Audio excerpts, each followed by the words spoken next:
Bapak Ibu, sebelum kita memulai pembahasan kita, saya mau mengawali dengan membaca satu bagian firman Tuhan, yaitu dari 1 Timotius pasal yang keempat, ayat yang ke-13 sampai dengan 16. 1 Timotius pasal 4, ayat 13 sampai ke 16. Saya akan membacakan bagi kita semua 1 Timotius pasal yang keempat, ayat 13 sampai dengan ke-16. Sementara itu, kata Paulus kepada anak rohaninya Timotius, sampai aku datang, bertekunlah dalam membaca kitab suci, dalam membangun dan dalam mengajar. Jangan lalai dalam mempergunakan karunia yang ada padamu, yang telah diberikan kepadamu oleh nubuat dan dengan penumpangan tangan sidang penatua. Perhatikanlah semuanya itu, hiduplah di dalamnya supaya kemajuanmu nyata kepada semua orang. Awasilah dirimu sendiri dan awasilah ajaranmu. Bertekunlah dalam semuanya itu, karena dengan berbuat demikian engkau akan menyelamatkan dirimu dan semua orang yang mendengarkan engkau. Nah, Bapak Ibu Saudara, kalau di dalam materi ini kita belajar sejarah, sejarah itu selalu punya dua sisi. Jadi ada sisi yang pertama itu melihat ke belakang. Melihat ke belakang, melihat bagaimana Tuhan telah bekerja di sepanjang waktu-waktu yang sudah lewat, dan itu membentuk kita sampai sekarang ini. Tapi sisi yang ke depan, pembelajaran sejarah juga tidak pernah berhenti sampai melihat ke belakang saja. Ya, tetapi pembelajaran sejarah juga ada sisi yang lain, yaitu mengajak kita berpikir ke depan. Kalau begitu, selanjutnya seperti apa? Ya, kalau begitu ke depannya bagaimana? Nah, ketika kita memikirkan sejarah dan juga teologi penafsiran Alkitab, kita melihat bagaimana Alkitab itu dibaca oleh orang-orang Kristen di sepanjang sejarah. Minggu lalu dari abad 5 sampai kurang lebih abad 15. Ya, minggu ini kita bahas abad 15 sampai kurang lebih 17. Itu masa lalu. Nah, tetapi kita juga akan memikirkan bagaimana itu efeknya atau dampaknya, apa hubungannya dengan kita hari ini. Nah, kita hidup di tengah-tengah generasi, ya sekarang ini, generasi-generasi yang kita hadapi, itu orang menamai generasi muda sekarang itu kan istilahnya macam-macam ya. Kalau angkatan saya itu yang mungkin sekarang 25 tahun ke atas itu disebutnya milenial ya. Tapi milenial itu udah lewat, udah 25 tahun ke atas gitu ya. Kalau yang masih SMP, masih SMA itu orang-orang sebut dengan Gen Z, dengan Alpha, dengan macam-macam ya. Anak-anak yang dari kecil, dari bayi itu sudah lihat screen, ya baik itu handphone kayak iPad atau apapun, hidupnya di dalam dunia digital. Nah, menjadi satu PR yang besar adalah bagaimana kita menumbuhkan iman mereka, bagaimana kita menumbuhkan iman mereka. Nah, di dalam teks yang tadi kita baca, itu ada ayat yang sangat terkenal, tapi saya tidak bacakan, itu 1 Timotius 4 ayat 12 ya. Janganlah seorang pun menganggap engkau rendah karena engkau muda dan seterusnya. Dan ayat ini seringkali dipakai untuk menekankan kepentingan pelayanan kaum muda. Nah, kalau kita di dalam gereja atau di dalam hidup kita berpikir harus bagaimana saya mendidik generasi muda untuk mengenal Tuhan dan untuk bertumbuh. Jawabannya itu bukan semata-mata kita membuat acara-acara yang menarik atau membuat acara-acara yang seru atau membelikan mereka segala sesuatu yang mereka mau, membangun gedung, membangun fasilitas, itu tentu saja penting, tetapi itu sekunder. Tetapi kunci daripada pelayanan kepada generasi selanjutnya itu adalah yang seperti Paulus katakan di dalam pasal 4 ayat 13. Pesan Paulus pada Timotius, bertekunlah dalam membaca kitab-kitab suci. Ya, untuk generasi muda, generasi di bawah kita, kalau kita mau mereka mengenal Tuhan Yesus, tidak ada cara lain selain kita mengajarkan kitab suci. Mengajarkan kitab suci, memberitakan Injil dan mengajarkan kitab suci. Nah, saya harap supaya pembelajaran dari sejarah ini juga mendorong dan memotivasi kita untuk kita boleh terus memberitakan Injil dan juga mengajarkan kitab suci kepada generasi muda yang Tuhan percayakan di sekitar kita. Mungkin mereka adalah anak-anak kita, ataupun orang-orang di gereja kita, ataupun anak-anak buah kita di pekerjaan kita. Kita mau menggembalakan mereka melalui apa? Melalui pengajaran kitab suci. Nah, Bapak Ibu, saya kembali mengingatkan tentang materi kita, ya. Mungkin kalau Bapak Ibu masih bingung dan bertanya-tanya, ini sekarang lagi belajar apa sih? Intinya, kita sedang belajar sejarah, tapi bukan hanya sejarah gereja, tetapi kita sedang belajar sejarah bagaimana orang-orang Kristen di sepanjang sejarah, di sepanjang zaman itu menafsir Alkitab. Bagaimana orang-orang Kristen di sepanjang sejarah memandang Alkitab dan menafsirkan Alkitab. Bagaimana hubungan antara gereja dan Alkitab. Nah, ini yang kita pikirkan, ya. Nah, tujuannya adalah kita mau melihat ya, setiap sejarah itu punya cara membaca Alkitab yang berbeda-beda, dan kita akan memahami pergerakannya gitu. Kenapa setiap zaman memandang Alkitab berbeda-beda. Nah, kenapa ini penting? Karena ini akan mempengaruhi praktek kita gitu ya. Kenapa kita kok sekarang membaca Alkitab seperti ini? Nah, itu ada hubungannya dari sejarah. Dan juga kita juga diajak untuk memikirkan, merefleksikan ulang bagaimana seharusnya menjadi pembaca Alkitab yang lebih tepat, yang lebih baik. Nah, Bapak Ibu, karena ini adalah materi lanjutan dan sifatnya spesifik ya, sejarah dan juga teologi penafsiran Alkitab. Kita tahu sejarah gereja, kita tahu doktrin tentang Alkitab. Tapi kalau ini, sejarah tentang doktrin Alkitab, kira-kira seperti itu. Atau kita udah tahu sejarah gereja, kita udah tahu hermeneutika. Nah, kalau ini sekarang adalah sejarah tentang hermeneutika. Nah, jadi saya mendorong Bapak Ibu, supaya Bapak Ibu tidak tersesat di dalam pembicaraan, Bapak Ibu boleh mengakses kembali materi-materi yang pernah dibahas di STUJK sebelumnya. Ada seri bibliologi doktrin Alkitab, dan juga sejarah gereja, dan materi yang minggu lalu, penafsiran pramodern. Nah, periode sejarah gereja, itu secara garis besar kita bagi menjadi seperti ini.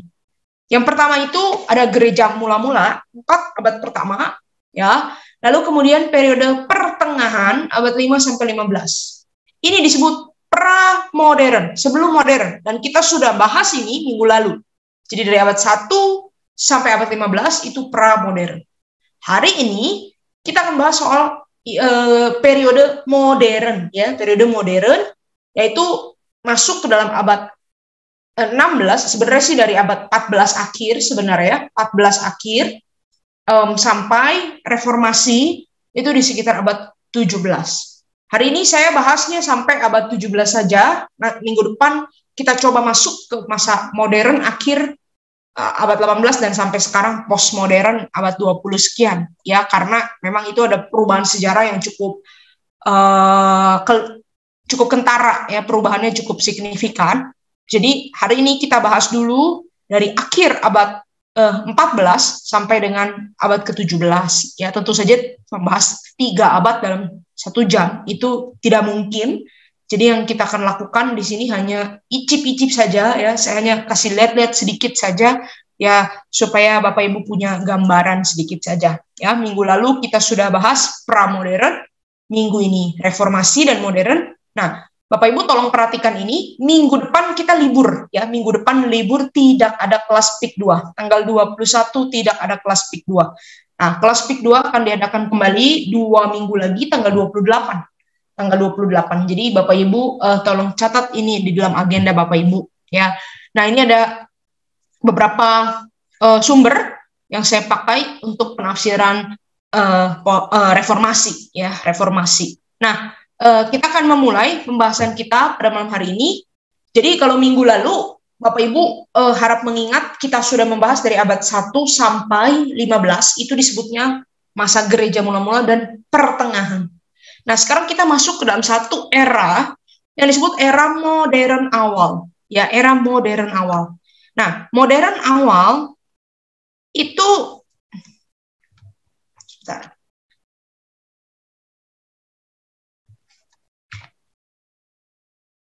era modern awal, Bapak Ibu, itu merujuk kepada akhir tahun 1400-an sampai awal 1800-an. Ada beberapa peristiwa penting yang menandainya, dan ini adalah pelajaran sejarah yang umum, yang mungkin Bapak Ibu dulu pernah dapat juga di sekolah, ya, yaitu adalah penemuan mesin cetak Gutenberg misalnya, lalu kemudian kejatuhan Konstantin, pelayaran Christopher Columbus, pelayaran Vasco da Gama, penyerangan Islam masuk ke daerah India, dan juga Renaissance ya di Eropa ya, itu modernisme, enlightenment, pencerahan. Ya, kira-kira Ini adalah peristiwa-peristiwa yang terjadi di era itu. Nah, pada masa modern awal, semangat yang terjadi, semangat dunia, semangat manusia, itu adalah kebangkitan ilmu pengetahuan dan teknologi. Jadi Bapak Ibu perlu ingat, karena di sini kan baru penemuan mesin cetak ya. Jadi literatur itu sangat berkembang. Ya, cetakan-cetakan buku itu sangat berkembang. Kalau dulu kan nulisnya di gulungan ya, sekarang sudah ada printing begitu ya. Jadi sini kebangkitan literatur itu masif ya, dan semua orang itu bisa belajar. Nah, sekolah-sekolah mulai didirikan, universitas-universitas mulai didirikan, budaya belajar, budaya intelektual itu menjadi kuat sekali di area-area ini. Ya, Renaissance ya, pencerahan itu kan maksudnya manusia dapat pencerahan, kebangkitan ilmu pengetahuan. Dan kemudian ada penemuan teknologi di mana-mana. Nah, di masa-masa ini ada penekanan kuat pada unsur kemampuan manusia. Nah, ini disebutnya humanisme. Jadi manusia itu dipandang sebagai makhluk yang mampu melakukan segala sesuatu. Yang dengan kekuatannya sendiri, kekuatan natural, bisa melakukan segala sesuatu. Dengan kemampuan pikirannya, bisa melakukan segala sesuatu. Nah, kalau dari abad bapak-bapak gereja dan pra-modern, itu masih ada penekanan-penekanan terhadap unsur-unsur spiritual, itu masih kuat, gitu ya.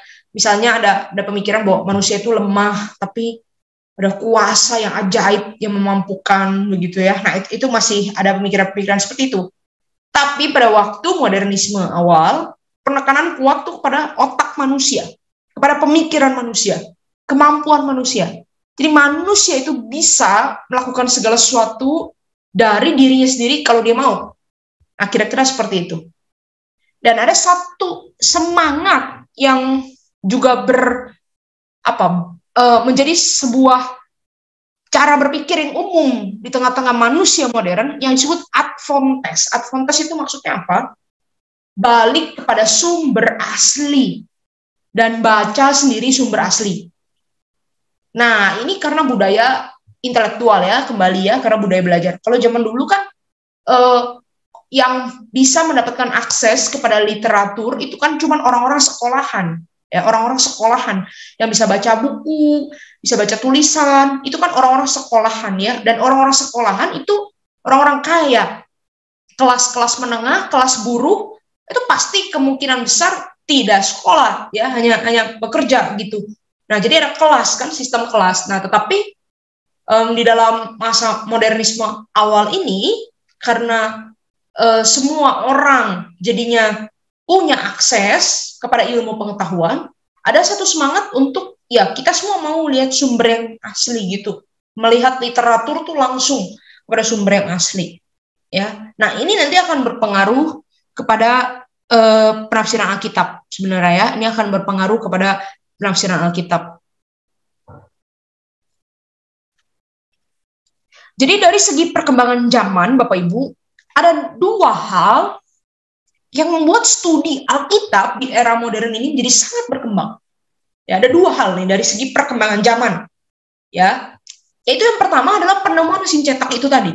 Nah, zaman itu penemuan mesin cetak itu adalah penemuan yang sangat besar dan mempengaruhi gerak sejarah. Seperti kita zaman sekarang ini, itu bisa diumpamakan kalau zaman dulu mesin cetak itu, zaman sekarang tuh internet gitu ya. Setelah ada internet itu mengubah dunia. Ya, internet itu mengubah dunia. Jualan dari internet, nonton dari internet, bayar-bayar dari internet, semua internet. Nah, pada waktu itu penemuan mesin cetak itu juga seperti itu, mengubah sejarah. Ya. Nah, penemuan mesin cetak ini sangat berpengaruh terhadap studi Alkitab. Ya, kalau dulu itu Alkitab itu ya dari gulungan-gulungan, tetapi sejak ada penemuan mesin cetak, ya, mulai banyak salinan-salinan Alkitab yang dibuat. Nah, itu yang pertama ya. Penemuan mesin cetak sangat berpengaruh pada studi Alkitab. Yang kedua, kita melihat di sini karena sekolahan-sekolahan itu booming sekali ya, universitas itu booming sekali. Jadi ada satu tren, orang itu semuanya studi apa? Studi literatur. Ya, literatur klasik. Literatur klasik itu ya belajar tulisan-tulisan Yunani, belajar tulisan-tulisan Latin, belajar sastra. Kalau sekarang itu dibilangnya mungkin liberal arts ya, seperti itu ya.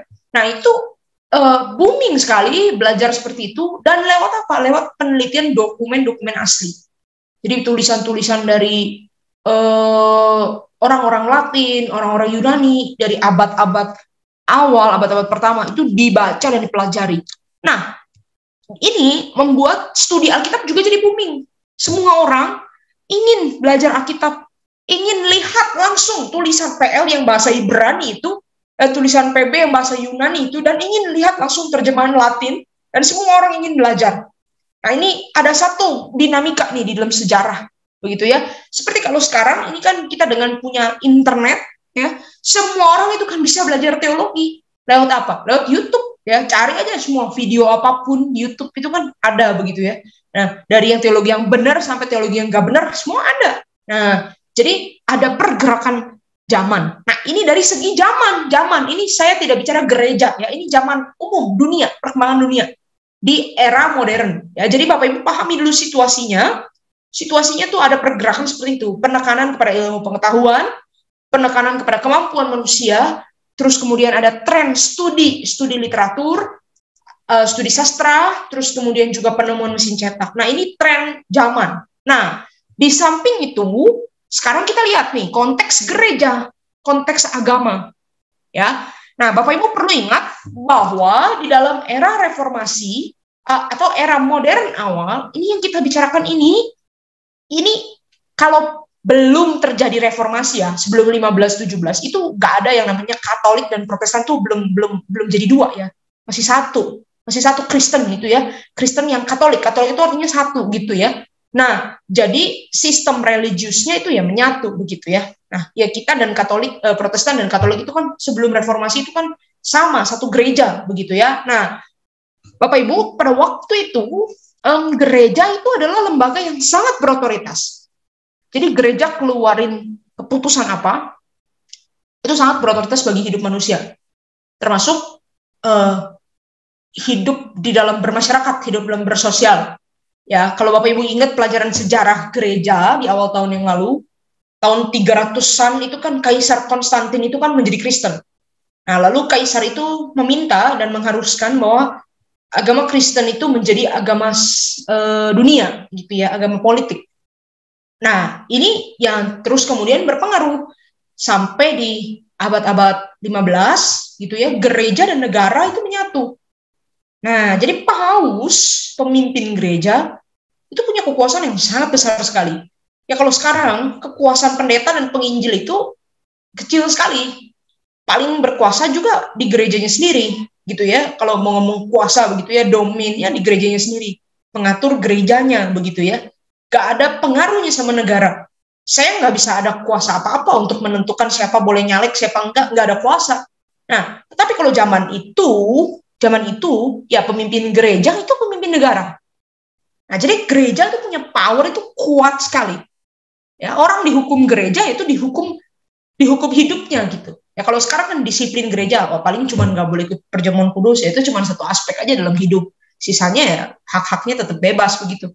Tapi kalau pada waktu itu enggak. Ya pada waktu itu gereja itu lembaga yang sangat berotoritas, dan paus itu pemimpin gereja itu sangat dominan.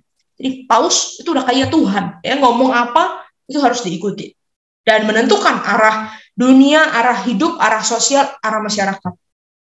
Nah, masalahnya di dalam gereja ini Bapak Ibu lihat ada gap nih. Kalau di dunia luar gereja, dunia luar pintu gereja, udah ada semangat advontes ya. Semua orang mau baca sumber. Semua orang ingin belajar.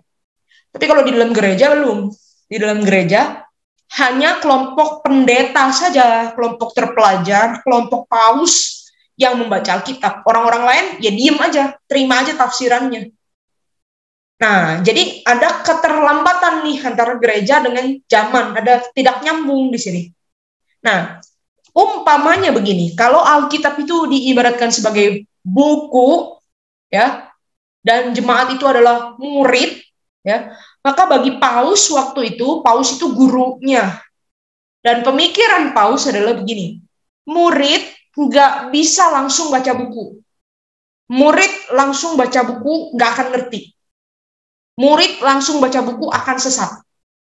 Jadi harus diajarin sama guru bagaimana membacanya. Nah, Bapak Ibu bisa menangkap ya motifnya waktu itu.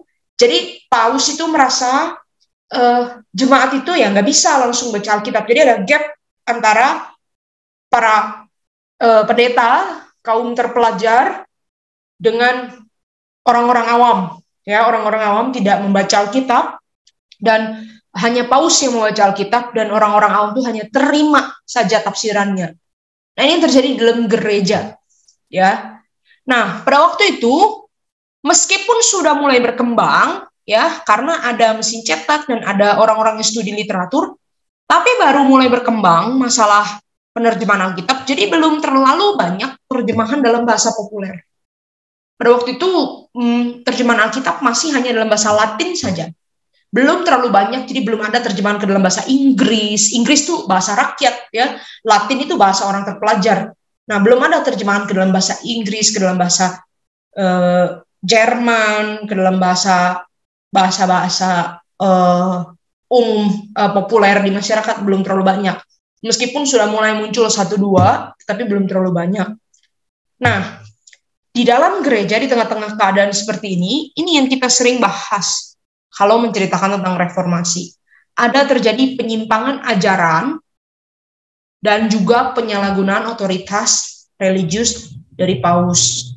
Jadi karena Paus itu yang bisa membaca Alkitab, dan Paus yang ngasih tahu penafsirannya, orang-orang cuma diem aja, telan terima. Ya, sama Paus itu penafsirannya banyak yang ditwist. Misalnya, kalau kamu mau selamat harus loyal kepada gereja. Harus ikut apa kata Paus, ya. Harus membeli surat penghapusan dosa, dan seterusnya. Nah, ini kan karena apa? Karena Alkitabnya ditutup bagi semua umat. Yang baca Alkitab hanya Paus saja. Nah, ini yang terjadi.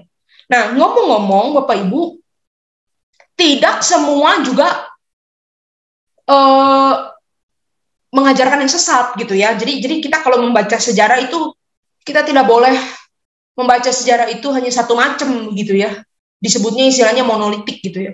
Kayak zaman sekarang kan ada ajaran sesat, ada nggak zaman sekarang? Ada, tapi ada juga yang nggak sesat, ada juga. Nah, jadi kalaupun ada terjadi penyimpangan ajaran ini, ada dan major gitu ya, tetapi nggak semua berarti semua jelek gitu, di abad itu semua jelek, enggak.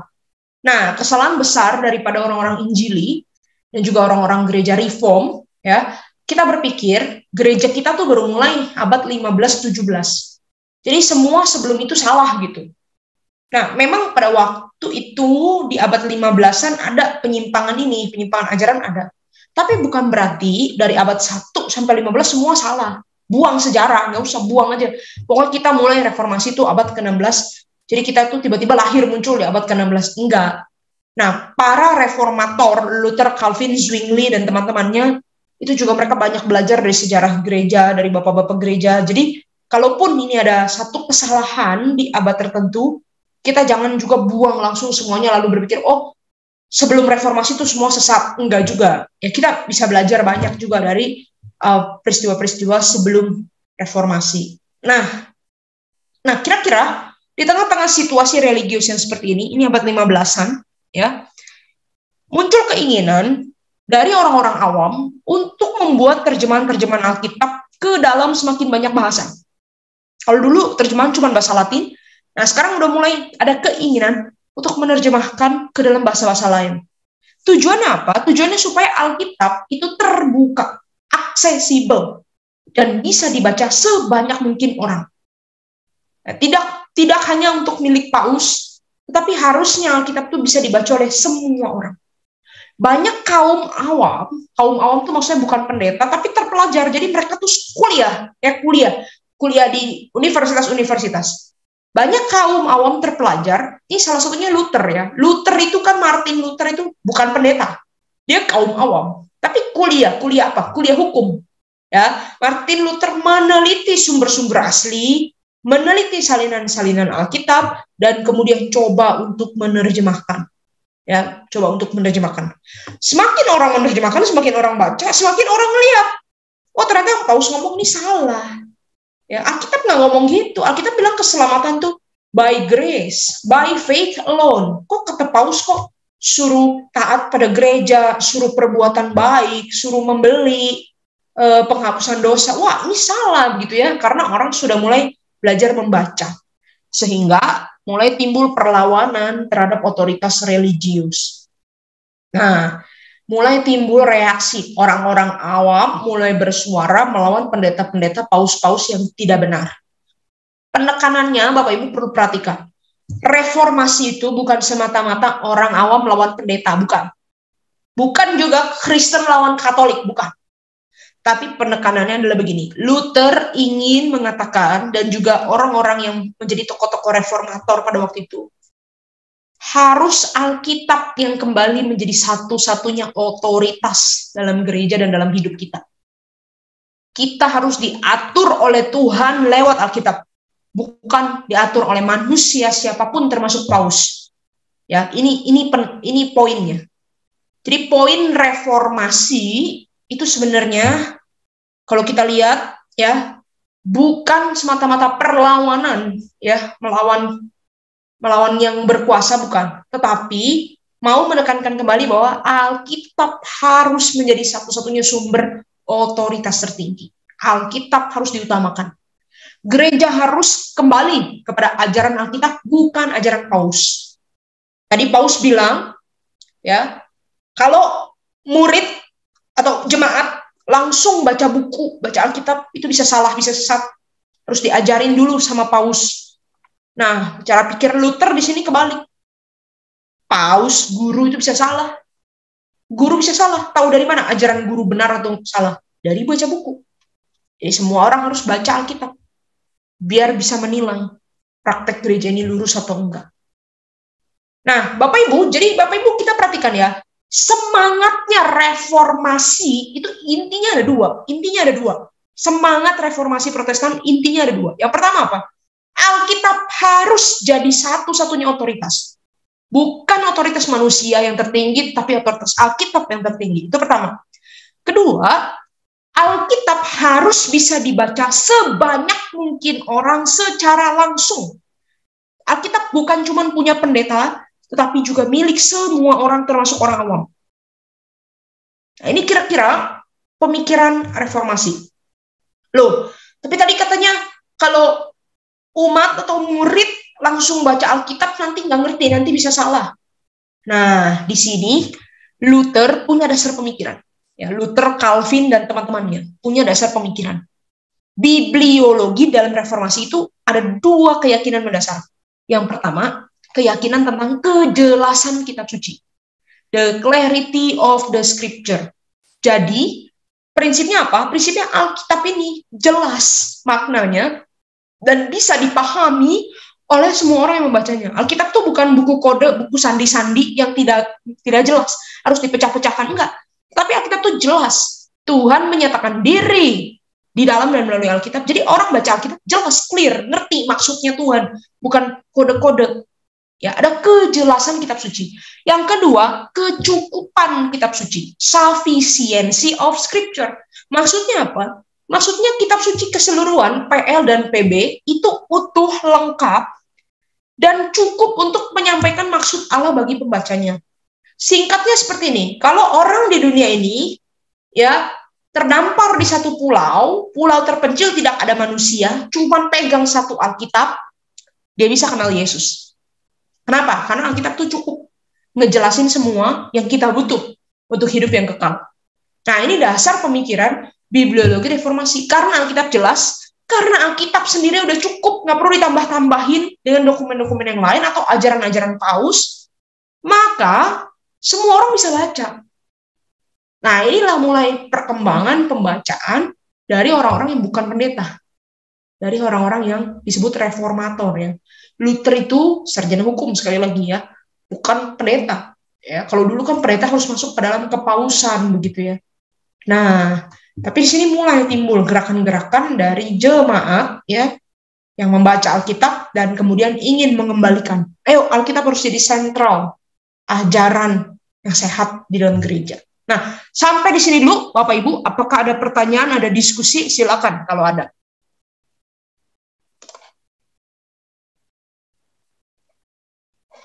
Saya harap Bapak Ibu cukup bisa mengikuti ya. Kalau ada yang bingung atau kurang menangkap, kurang mengikuti, ada istilah-istilah yang asing, silakan boleh ditanyakan, jangan sungkan.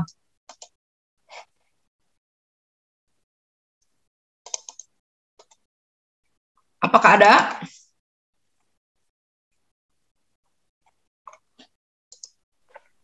Belum kayaknya. Ya. Belum ada, kita maju dulu kalau begitu ya. Kalau belum ada, kita maju dulu. Nah, jadi tadi saya memaparkan keadaan sejarah ya di dalam dunia, di dalam gereja, lalu kemudian prinsip berpikir para reformator tentang Alkitab. Nah, sekarang kita akan melihat prakteknya ya. Bagaimana sih orang-orang di dalam gereja pada masa reformasi itu berinteraksi dengan Alkitab. Ya. Nah, ada beberapa bentuk interaksi orang-orang pakai Alkitab atau orang-orang berhubungan dengan Alkitab. Yang pertama, karena maraknya karena penemuan mesin cetak ya dan tren studi literatur yang tadi, jadi banyak sekali pencetakan salinan dan terjemahan-terjemahan populer ke dalam bahasa-bahasa selain Latin. Jadi bahasa Inggris, ya bahasa Perancis, bahasa Belanda. Itu tuh bahasa Inggris tuh dulu tuh kayak zaman sekarang Alkitab tuh bahasa Indonesia sehari-hari gitu. Jadi bahasa yang bukan level tinggi, tapi bahasa yang rakyat. Nah, ini marak nih. Mulai ada gerakan-gerakan penerjemahan seperti ini. Lalu menarik sekali Bapak Ibu, di tengah-tengah gereja pada waktu itu, Alkitab itu ditafsirkan, bentuk tafsirannya bukan buku komentari tafsiran yang susah-susah, yang jemaat gak akan ngerti, yang dibaca hanya oleh sekolah teologi, bukan. Tetapi tafsiran Alkitab itu diwujudkan dalam bentuk lagu-lagu pujian, ya, himne. Lalu kemudian pamflet-pamflet ya, surat-surat edaran dari jemaat itu banyak sekali tuh isinya tuh renungan firman Tuhan ya. Ya, kemudian risalah, tulisan-tulisan pendek dan devosi-devosi populer. Umpamanya kalau zaman sekarang ini mungkin bentuknya mirip dengan blog di internet atau warta jemaat ya. Jadi warta jemaatnya isinya apa? Isinya ada tafsiran firman Tuhan. Nah, ini zaman itu gitu. Jadi kehidupan berjemaat sangat kental sekali dengan membaca Alkitab. Nah, ini yang kembali harus menjadi refleksi kita kalau hari ini. Kita di dalam gereja baca Alkitab itu di mana? Dan apakah baca Alkitab itu masih menjadi kegiatan utama di dalam gereja? Atau baca Alkitab cuma tempelan waktu mau khotbah? Sisanya gereja nggak urus lagi Alkitab. Ya, rapat kita lebih sibuk urusin acara, urusin uang, urusin macam-macam ya. Tapi baca Alkitabnya, baca Alkitab urusan pendeta lah, bukan urusan jemaat. Kalau begitu, kembali lagi ke kesalahan sebelum reformasi. Perlu ada Luther nih yang mereformasi kita lagi kalau kita berpikir seperti itu. Lalu kemudian, pada waktu itu juga ada penekanan yang sangat kuat tentang khotbah dan penafsiran Alkitab yang berkelanjutan. Namanya Lexio Continua. Itu maksudnya apa? Dari PL sampai PB, runut per bagian, per pasal tuh dikhotbahkan dan ditafsirkan. Kalau Bapak Ibu tahu John Calvin, dia menulis tafsiran itu untuk semua kitab di dalam Alkitab, kecuali kitab Wahyu. Ya, jadi berurutan ya, disiplin sekali tokoh-tokoh gereja pada waktu itu mengkhotbahkan Alkitab itu berurutan. Nah, menurut saya ini penting dan perlu untuk kita pertimbangkan. Zaman sekarang, khotbah kalau Bapak Ibu pikirkan, itu tidak banyak gereja yang masih khotbah Alkitab secara berurutan. Banyak gereja itu khotbahnya apa? Tema. Ya, tema. Temanya apa? LGBT misalnya, dunia digital ya. Terus kemudian misalnya penguasaan diri, ketekunan ya. Bahkan saya pernah lihat tuh ada satu gereja khotbahnya itu mengkhotbahkan tokoh-tokoh inspiratif di dalam dunia. Martin Luther King, Eric Liddell, tahu Eric Liddell? Eric Liddell itu pelari yang dapat medali itu ya. Ngapain khotbah Eric Liddell gitu ya? Saya pikir itu kalau gereja emang khotbahnya Karmia Margaret itu apa menariknya gitu. Dan itu tidak mengubahkan hidup. Nanti ayat firman Tuhannya diambil satu ayat untuk bahkan untuk jadi tempelan saja. Nah, kita nih sekarang kan kalau khotbah tuh kita berpikir begini ya. Kadang-kadang, kalau khotbah teks Alkitab berurutan, oh itu nggak relevan buat hidup kita, nggak nyambung, nggak kena dengan hidup kita. Masa tahun baru khotbahnya Matius, nggak bisa tuh, kurang kena. Kalau tahun baru ya khotbahnya tentang pengharapan dalam Tuhan. Jadi kita maunya cocok-cocokin dengan tema. Masa Februari kita khotbah Yakobus? Gak cocok. Februari itu khotbahnya apa? Valentine. Jadi dicocok-cocokin sama dunia ini. Nah, saya tidak mengatakan ini sepenuhnya salah, enggak juga. Ya. Kadang-kadang memang kita perlu belajar topik-topik seperti ini. Nah, tapi bagaimana kalau saya mengusulkan? Coba Bapak Ibu pertimbangkan ya, Bapak Ibu pertimbangkan. Bagaimana kalau saya mengusulkan, kalau kita mau bahas tema-tema yang seperti ini, yang populer, yang sesuai dengan kebutuhan kita, lakukanlah itu di persekutuan-persekutuan, di kelompok kecil, di komisi-komisi, atau di kelas pengajaran seperti ini. Ya, kalau di kelas teologi seperti ini, Bapak Ibu boleh bahas topik apapun. Nah, tapi kalau dalam khotbah, karena khotbah itu esensinya adalah pembacaan Alkitab dan penjelasannya. Saya mengusulkan bagaimana kalau kita kembali kepada praktek Bapak-bapak gereja dan tokoh-tokoh reformator, apa? Khotbah eksposisi Alkitab berkelanjutan. Nah, ini bisa dilakukan dengan banyak cara. Tidak harus Kejadian 1 ayat 1, minggu depan Kejadian 2 ayat 2, itu sampai kesudahan zaman juga kita nggak habis-habis Alkitab. Tapi salah satu yang kami sedang coba lakukan di hamba-hamba Tuhan di GKM sana, kami coba per bulan itu eksposisi 1 kitab. Bulan September ini kita khotbah Filipi. Nah, kemarin bulan Agustus kita khotbah Wahyu, ya. Bulan Oktober kalau nggak salah nanti, bulan Oktober kita khotbah Reformasi, ya. Tapi nanti bulan November kita khotbah tentang kitab Yesaya, begitu ya. Nah, kami tidak sempurna juga, tidak bisa setiap kali itu eksposisi, tetap ada bagian-bagian tematik, ya. Tetapi kita mencoba untuk kembali kepada Alkitab. Yuk kita ajak jemaat itu baca Alkitab. Karena apa? Karena Alkitab yang mengubah hidup. Alkitab yang mengubah hidup. Khotbah itu tidak mengubah hidup. Maksudnya khotbah itu tidak, menurut saya ya, khotbah itu tidak sama kuasanya dengan perkataan Allah sendiri. Ya, tidak sama kualitasnya, tidak sama nilai dan bobotnya dengan perkataan Allah sendiri. Kita itu harus diperjumpakan kepada firman Tuhan itu sendiri, perkataan Tuhan itu sendiri. Nah, kalau waktu itu bapak-bapak gereja dan tokoh-tokoh reformator itu membaca Alkitab keseluruhan. Nah, zaman sekarang kita enggak. Zaman sekarang kita tuh tipis sekali pembacaan Alkitabnya. Lalu kita kadang-kadang berpikir begini, kalau kita mau khotbah ya, baca Alkitabnya jangan panjang-panjang. Kenapa? Jemaat nggak ngerti. Nah, sekarang jadi persoalan. Jemaat nggak ngerti, terus kita nggak kasih baca. Jadi makin nggak ngerti. Siklusnya udah seperti itu. Jadi jemaat makin lama makin buta Alkitab. Nah, saya mengusulkan kita kembali melakukan praktek ini, baca Alkitab berkelanjutan, dan baca Alkitab dalam porsi yang besar, dalam porsi yang banyak, yang baca bagian-bagian yang banyak. Nah, kemudian praktek yang lain yang dilakukan oleh orang-orang di periode reformasi juga adalah eksegesis Alkitab yang serius. Nah, ini dilakukan dengan sumbangsi ilmu, sejarah, bahasa, retorika, dan literatur. Kita ingat bahwa di dalam periode modern itu perkembangan keilmuan sangat besar, sehingga studi-studi sejarah, studi-studi bahasa itu memberi keuntungan untuk studi Alkitab. Nah, Bapak Ibu, pada waktu itu gereja-gereja reformasi punya pemahaman tentang 3 bentuk firman Allah, 3 bentuk word of God, ya, tentang 3 bentuk word of God. Jadi word of God itu ada 3 macam. Yang pertama, word of God itu adalah Bible ya, keseluruhan teks PL dan PB yang kanonik, Bible yang diinspirasikan oleh Roh Kudus. Ini adalah word of God. Yang kedua, word of God itu Yesus Kristus, ya, firman Allah yang hidup, menjelma menjadi manusia dan menyelamatkan umat Allah. Itu adalah firman Allah, ya, word of God. Nah, jadi praktek yang umum dilakukan di gereja-gereja reformasi itu adalah khotbah. Khotbah itu firman Allah yang disampaikan lewat pewartaan, lewat kata-kata. Itu khotbah. Lalu setelah itu sakramen.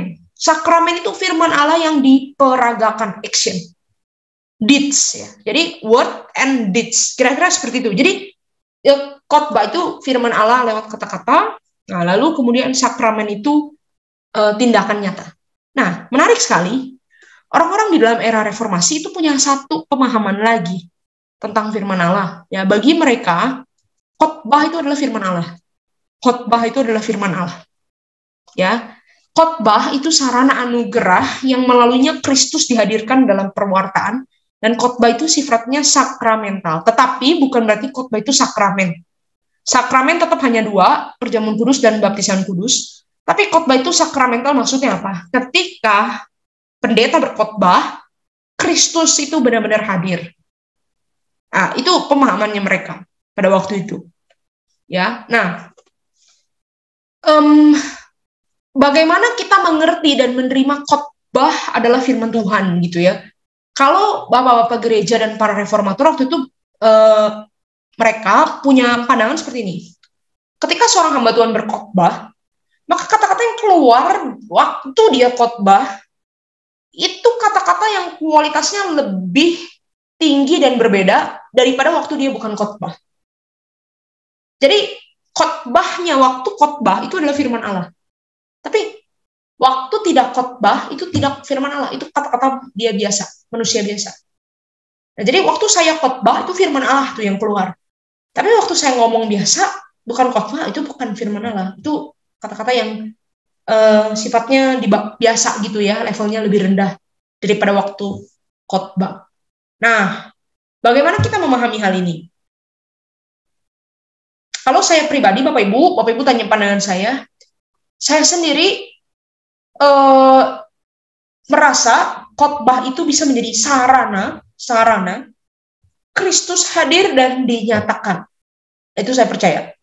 Kedua, saya percaya bahwa khotbah itu memang kata-kata yang keluar pada waktu khotbah itu diurapi oleh Allah, dan kata-kata itu menjadi semacam kendaraan ya, atau bejana untuk menampung kehadiran Allah. Saya percaya itu. Tetapi saya secara pribadi merasa khotbah itu tetap beda bobotnya dengan Alkitab. Ya, dengan Alkitab. Ya, jadi kalau kekristenan kita itu hanya kekristenan yang diandalkan pada khotbah saja, maka kekristenan kita akan menjadi kekristenan yang sangat tipis dan gampang diombang-ambing. Karena apa? Karena khotbah satu orang dengan orang lain bisa beda-beda. Karena diri si pengkhotbah itu sangat terbatas, sangat rapuh dan lemah. Khotbah itu satu kali bisa bagus sekali, satu kali bisa jelek sekali. Khotbah itu pengkhotbah sudah belajar mati-matian sungguh-sungguh, tapi kalau lagi Tuhan itu sepertinya tidak kasih berkat yang khusus ya di dalam hati pengkhotbah itu, pengkhotbah juga bisa kebingungan gitu ya, mau khotbah saya mau ngomong apa begitu ya, meskipun sudah belajar, tapi kayaknya belum ada gregetnya begitu. Nah, khotbah itu harus dibangun lewat doa, lewat mencari Allah, lewat meditasi yang sangat serius. Dan saya percaya untuk membuat khotbah yang baik itu bukan cuma pakai teknik, bukan. Ya. Kalau pakai teknik itu anak SD diajarin aja tekniknya bisa khotbah. Tapi khotbah itu yang sejati itu bukan hanya teknik. Khotbah itu adalah kedekatan dengan Tuhan. Ya. Bagaimana pengkhotbah itu bergumul dengan firman, dan pergumulan dengan firman itu nggak mulus. Saya persiapan khotbah itu selalu baca banyak sekali bahan. Tapi tidak setiap kali saya khotbah itu saya seperti merasa, saya dapat berkat besar dari Tuhan. Enggak selalu. Seperti saat teduh aja biasa, seperti saat teduh ya. Seperti saat teduh, itu kadang-kadang kita bisa nikmatin banget. Wah, saya dapat nih Tuhan bicara. Ada kalanya enggak. Ada kalanya saya hanya bicara dengan persiapan yang saya sudah lakukan. Nah, jadi khotbah itu sangat fluktuatif. Nah, maka ya saya percaya di satu sisi khotbah itu tetap dipakai Tuhan untuk memberkati orang. Terlepas dari persiapan kita. Bisa kita persiapan, tapi Tuhan bisa bekerja melampaui persiapan. Betul. Tapi kalau kita orang-orang Kristen hanya menggantungkan spiritualitas kita dari khotbah, jadi hanya hobi dengar khotbah gitu ya. Anda pilih satu gereja, kenapa? Karena khotbahnya bagus. Hanya karena khotbah, maka kerohanian kita itu kerohanian yang sangat tipis. Sangat tipis. Nah, kerohanian yang sejati perlu khotbah, tapi juga harus baca kitab suci, dan terutama harus berjumpa Yesus Kristus yang menjadi roti hidup jiwa, firman Allah yang menyelamatkan. Ya, nah ini Bapak Ibu yang saya bisa mungkin ajak untuk kita bersama-sama pikirkan. Ya, nah kemudian saya akan masuk ke dalam bagian akhir dari pembahasan kita, yaitu 7 prinsip penafsiran reformasi. 7 prinsip, dan nanti terakhir kita akan refleksikan apa maknanya ini bagi kita. Ya, ada 7 prinsip penafsiran reformasi. Yang pertama, kaum reform, ya, orang-orang yang mengakarkan diri pada peristiwa reformasi itu percaya bahwa Alkitab adalah firman Allah yang diinspirasikan dan berotoritas. Seluruh kitab suci ini diinspirasikan dari Allah dan punya power, berotoritas. Bukan begini ya, Alkitab itu baru jadi firman Allah waktu kita dapat, waktu kita ngerti. Enggak, bukan. Nah, ada pandangan yang mengatakan seperti itu. Ya, neo-ortodoks itu mengatakan bahwa ya Alkitab ini adalah tulisan, tetapi kalau kita baca lalu kita dapat ilham dari Tuhan, nah itu dia di situ tuh yang kita dapat itu jadi firman Allah. Enggak kayak gitu. Tetapi kita percaya seluruh Alkitab ini itu diinspirasikan dan berotoritas. Jadi kita membaca Alkitab tidak tergantung pada kekuatan kita sendiri. Enggak, kita lemah, kita enggak dapat sesuatu pun, ini tetap firman Allah. Allah yang mengatakannya. Lalu yang kedua, Alkitab itu, kitab suci itu hanya akan bisa dibaca secara tepat jika tidak dilepaskan dari pengakuan iman. Maksudnya apa? Meskipun bapak-bapak gereja percaya bahwa Alkitab itu sumber otoritas, bukan paus, bukan gereja, tapi bukan berarti juga gereja itu nggak penting. Ya, bukan berarti juga ya udah kita nggak usah ke gereja lagi, semua orang baca aja Alkitab bebas, bangun pemahaman iman sendiri-sendiri berdasarkan Alkitab. Enggak. Gereja Reform juga sangat menekankan pentingnya gereja. Gereja kenapa? Gereja ada di dunia, gereja itu dititipin sama Tuhan itu untuk menjadi agen pelayanan firman Allah. Nah, penafsiran firman Allah dari gereja itu menjadi pengakuan-pengakuan iman, dan pengakuan-pengakuan iman ini jadi kacamata untuk kita baca Alkitab. Ya, Bapak Ibu tahu misalnya pengakuan iman Rasuli, pengakuan iman Nisea, pengakuan iman Konstantinopel. Kita baca Alkitab, tafsiran yang sehat pasti sama pengakuan iman itu. Kalau kita baca Alkitab sendiri lalu tafsiran yang lain dari pengakuan iman, ya tafsirannya pasti salah. Meskipun Alkitab berotoritas. Ya, tetapi kita percaya bahwa bapak-bapak gereja yang bergumul dengan Alkitab juga akhirnya membuat bingkainya, pagarnya, yaitu pengakuan iman. Nah, jadi dua-dua ini penting. Baik itu baca Alkitab sendiri sama tunduk kepada pengakuan iman gereja. Ya. Nah, kemudian yang ketiga, kitab suci itu sentral dan memainkan tempat utama dalam ibadah Kristen. Nah, jadi seluruh elemen di dalam ibadah, mulai dari lagu pujian, mulai dari doa, dan semua yang ada dalam ibadah, harusnya itu diinfus oleh kitab suci. Jadi bukan lagu sendiri, doa sendiri, pokoknya kitab tuh tengah aja, khotbah, bukan. Tapi seluruhnya harusnya digerakkan oleh kitab suci. Ya, ibadah kita tuh harusnya scripture driven, dikendalikan oleh Alkitab. Ya, kemudian studi Alkitab itu adalah bagian dari karya penyelamatan dan pengudusan Allah bagi gereja. Maksudnya apa? Maksudnya Bapak Ibu baca Alkitab, Bapak Ibu dan saya nggak akan pernah selesai baca. Satu kali beres, enggak. Tetapi baca Alkitab tuh terus-menerus. Seiring kita bertumbuh secara rohani. Baca Alkitab membentuk kita menjadi lebih kudus, lebih bertumbuh, lebih saleh, lebih serupa Kristus. Tapi semakin kita lebih bertumbuh, bacaan kita juga jadi berubah, jadi lebih baik. Jadi baca Alkitab itu adalah bagian dari proses pertumbuhan, bagian dari proses Tuhan menguduskan kita. Tuhan menguduskan kita lewat firman. Ya, jadi baca Alkitab itu tidak pernah habis, tidak pernah berhenti, tetapi berjalan terus-menerus. Nah, kemudian ini penting ya. Prinsip penafsiran reformasi yang lain adalah kitab suci itu penafsir terbaik bagi dirinya sendiri. Jadi kita percaya scripture interpret scripture. Ya, bagian yang lebih jelas, itu menerangkan bagian yang kurang jelas. Kalau ada bagian yang kita tidak ngerti, kita cari jawabannya ke bagian yang lain. Tetapi, kalau mau tanya tafsiran terbaik, ya Alkitab itu sendiri. Kita mau menafsir Kejadian, paling baik dari mana? Misalnya ya dari Perjanjian Baru. Nah, jadi kenapa kita bisa seperti ini? Karena kita percaya seluruh kitab suci ini penulisnya ada penulis yang sama, yaitu Allah menginspirasikan melalui Roh Kudus. Ya, jadi meskipun penulis manusia berbeda-beda, tapi penulis ilahi yaitu Allah sendiri memberikan inspirasi dan seluruh Alkitab itu punya berita yang sama, kesaksian yang sama. Jadi kita bisa membaca Alkitab dari satu bagian ke bagian yang lain. Kalau bingung, cari keterangannya di bagian yang lain. Ya, kitab suci adalah penafsir terbaik bagi dirinya sendiri. Itu sebab kita harus baca kitab suci keseluruhan. PL sama PB. Keseluruhan. Tidak boleh hanya baca kitab-kitab favorit. Lalu ada kitab yang kita nggak pernah baca. Tapi kita harus baca semua. Supaya apa? Supaya bisa saling menafsirkan antar bagiannya. Ya, lalu kemudian yang terakhir Bapak Ibu, inti berita dari keseluruhan Alkitab itu adalah Yesus Kristus dan karya penyelamatan. Seluruh berita Alkitab intinya Yesus Kristus dan karya penyelamatan. Nah, ada beberapa hal yang kita perlu refleksikan. Yang pertama, kalau Bapak Ibu mengaku Bapak Ibu berasal dari kepercayaan Reform, ya, mengakarkan diri pada tradisi reformasi, Bapak Ibu harus baca Alkitab masing-masing. Karena apa?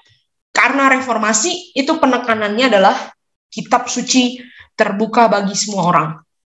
Ya, semua orang harus baca Alkitab, bukan hanya pendeta, tapi semua orang. Jadi kalau Bapak Ibu mengaku diri Reform, tapi Bapak Ibu tidak baca Alkitab, Bapak Ibu berpikir Bapak Ibu, pendeta aja yang baca Alkitab. Nah, Bapak Ibu belum reformasi. Ya, kalau sudah masuk ke dalam peristiwa reformasi, itu semangatnya adalah Alkitab itu dibaca semua orang. Tapi saya mau kasih catatan di sini. Hati-hati terjebak pada pembacaan yang bersifat individualistik. Individualistik maksudnya apa? Ya udah, saya dan Alkitab aja. Saya nggak usah dengar khotbah pendeta, kan semua khotbah bisa salah kan? Saya nggak usah dengar ajaran gereja, kan gereja bisa salah. Pokoknya saya dan Alkitab aja. Nanti besok hari Minggu nggak usah ke gereja, baca aja Alkitab 3 jam, baca Alkitab aja. Ya, nggak usah dengar khotbah. Nah, ini juga salah. Meskipun semua orang didorong membaca Alkitab, tapi bukan berarti kita baca tuh jadi individualistik dan tiap orang punya otoritas menentukan makna sendiri-sendiri. Enggak. Tetap ada pagar dari gereja, yaitu pengakuan iman, tradisi gereja, aliran gereja. Nah, itu menjadi pagar. Jadi saya rindu sekali jemaat GKI Musana maupun peserta STUJK adalah orang-orang yang membaca Alkitab, tapi juga orang-orang tertanam aktif di dalam gereja. Kalau Bapak Ibu hanya belajar kekristenan dari YouTube saja, ya lompat-lompat ke gereja satu, gereja lain, ke channel satu, channel lain, itu sangat tidak cukup untuk perohanian kita semua. Ya, kita perlu tertanam jadi bagian dalam satu gereja. Ya, jadi saya mendorong kalau Bapak Ibu giat belajar itu baik. Tapi mari libatkan diri kita, ikatkan diri kita di dalam sebuah komunitas gereja yang sehat. Ya, kemudian kita perlu belajar, orang-orang di dalam aliran reformasi perlu belajar membangun pandangan yang proporsional terhadap khotbah. Ya, khotbah itu sarana anugerah pewartaan firman Allah. Tapi khotbah itu bukan Alkitab. Khotbah itu penting, tetapi khotbah bukan segala-galanya. Jangan hanya ke gereja itu cari khotbah. Ya, itu sangat tipis sekali. Sangat tipis sekali.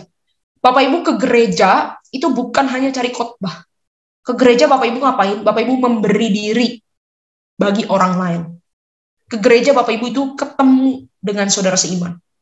Zaman dulu, ya, istilah yang saya suka dengar tuh begini, ke gereja jangan cari orang, ke gereja tuh cari Tuhan. Saya ngerti poinnya. Poinnya adalah kita itu iman kita tidak bergantung pada manusia, ya, tapi pada Allah. Ya, itu saya ngerti poinnya.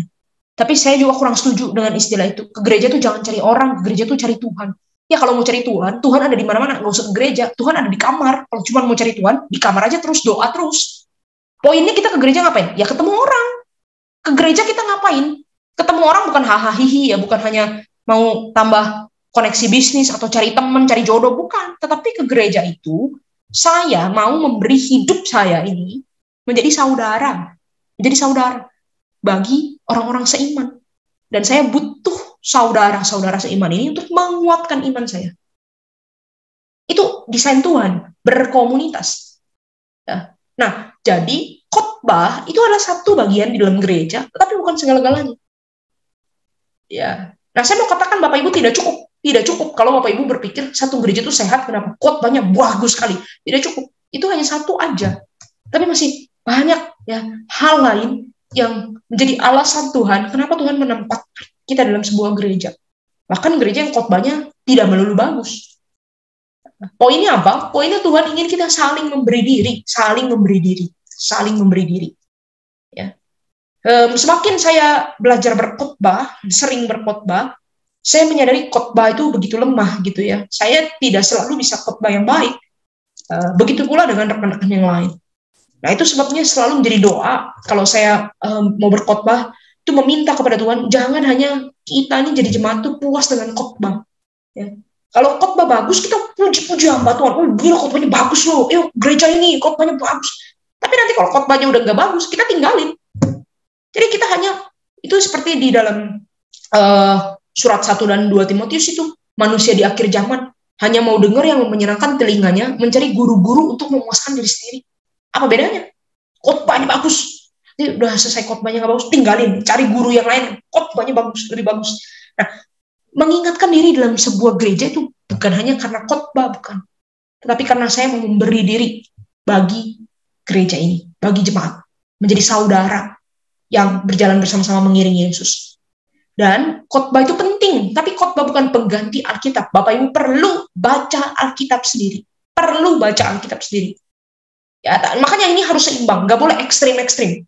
Kita tuh cenderungnya ekstrim-ekstrim, ya. Di satu sisi kita jadi orang Kristen gila khotbah, di satu sisi kita anti gereja, maunya baca Alkitab sendiri, PA pribadi terus. Enggak gitu juga. Nah, di dalam gereja juga, saya mau katakan, ada 3 hal yang berbeda, dan kita perlu taruh di dalam tempat yang tepat. Ya. 3 hal yang berbeda. Ada yang namanya pembacaan Alkitab, ada yang namanya khotbah, dan ada yang namanya kelas teologi, studi teologi. Nah, ini nggak boleh dipilih salah satu, tapi 3-tiganya kita perlu. Kayak hidup kita ini ya, perlu baju kaos, perlu baju kemeja, perlu baju jas. Baju mana paling penting? Ya, 3-tiganya perlu ada gitu. Ya, jadi di dalam gereja ada tempat yang berbeda-beda. Pembacaan Alkitab itu kita harus lakukan di dalam disiplin rohani kita. Setiap jemaat harus baca Alkitab. Tapi khotbah juga ada tempatnya. Khotbah itu punya kepentingan, 1 kali khotbah harus beres. Dan 1 kali khotbah itu jemaat harus dapat apa yang saya mau lakukan. Nah, itu ada. Nah, tapi kalau pembelajaran teologi, nah ini tempatnya untuk mengolah, memproses. Ya. Khotbah itu poinnya adalah membaca Alkitab lalu menjelaskannya. Nah, kelas-kelas teologi itu menolong Bapak Ibu mendapatkan jawaban dari tema-tema yang sulit, yang seringkali di dalam khotbah itu nggak bisa dijawab. Jadi ada 3 tempat ini, ya 3 hal yang diperlukan, dan kita perlu 3-tiganya. Jadi jangan dipilih salah satu ya. Jangan juga Bapak Ibu berpikir begini, oh saya kan sudah belajar teologi di STUJ, jadi saya nggak usah ke gereja minggu, karena makanan saya udah banyak, Rabu Kamis makan firman. Ini kelas teologi. Ini bukan baca Alkitab dan ini bukan khotbah. Bapak Ibu harus bisa melihat ya keperluannya beda-beda, manfaatnya beda-beda untuk pertumbuhan iman kita. Nah, kemudian Bapak Ibu, ya refleksi yang penting bagi kita yang beberapa poin, 2 poin yang terakhir. Yang pertama adalah seluruh PL dan PB itu sama penting dan menyatakan tentang Yesus Kristus.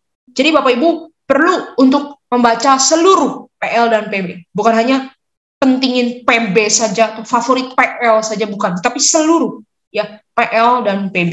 Kemudian ini yang penting ya, Bapak Ibu, Alkitab yang kita punya ini sudah final dan ini tanpa salah.